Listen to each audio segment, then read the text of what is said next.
senang melihat Pak Anies. Saya mau bertanya tentang kesempatan kerja untuk disabilitas dan teman-teman tuli. Penyandang disabilitas harus mendapatkan perlakuan yang setara. Kan kami melihat negara harus memberikan perhatian pada 4 kelompok, bukan hanya penyandang disabilitas. Capres nomor urut 1 Anies Baswedan berjanji akan memberikan kesempatan dan kesetaraan kepada penyandang disabilitas dari segala aspek, mulai dari fasilitas hingga kesempatan dalam bekerja. Dalam visi misinya, Anies juga menyebutkan bahwa kelompok disabilitas masuk dalam 28 simpul kesejahteraan yang harus dilindungi, dihormati, dan difasilitasi. Untuk itu, pemerintah harus membuat buku pegangan untuk pembangunan fasilitas umum yang dapat memberikan kesetaraan bagi para penyandang disabilitas, sehingga mereka akan mendapat kemudahan dalam pengurusan apapun, seperti penggunaan fasilitas umum. Anies juga berjanji akan melibatkan kelompok difabel dalam menentukan kebijakan pemerintah agar sesuai dengan kebutuhan kelompok rentan tersebut. Streamingnya itu menggunakan juga bahasa isyarat sehingga semua orang bisa melihat dengan bahasa isyarat kegiatan ini. Jadi ini sebagai bentuk komitmen kami. Dan saya ingin sampaikan, menjawab tadi, ketika bicara besok, maka jangan hanya bagi saya bukan menjelaskan besok mau apa. Saya jelaskan besok sudah apa. Kemarin sudah apa. Kemarin itu artinya apa? Saya mau jelaskan ketika kami bertugas di Jakarta, ada kebijakan-kebijakan kita buat. Satu, dari lapangan pekerjaan.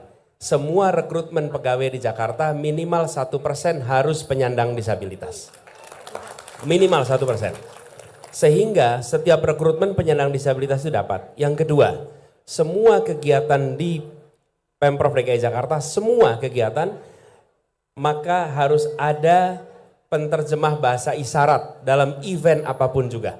Jadi pidato apapun di sampingnya pasti ada penterjemah bahasa isyarat. Semua produk komunikasi yang dihasilkan harus ada subtitlenya supaya bisa dibaca oleh penyandang disabilitas. Jadi itu komitmen kita. Lalu yang kedua, kebijakan-kebijakan yang kita susun terkait sarana prasarana, kita undang penyandang disabilitas untuk memberitahu apa yang dibutuhkan. Bila teman-teman semua melihat Jakarta International Stadium, maka itu bisa dibilang salah satu stadion dengan fasilitas untuk penyandang disabilitas terlengkap di Indonesia. Jadi ada barisan-barisan khusus untuk orang-orang yang duduk dengan kursi roda. Jadi di atas stadion dan di atas itu, bukan di paling bawah, di atas yang mereka bisa menikmati sepak bola seperti warga lainnya.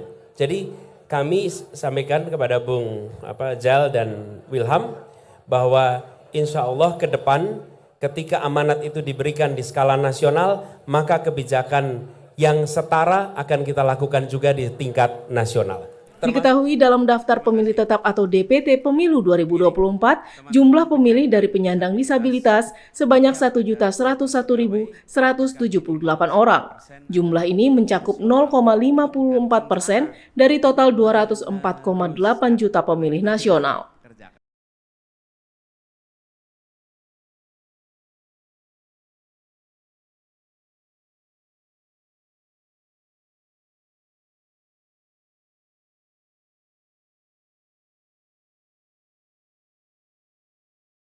Tim New TV mengabarkan.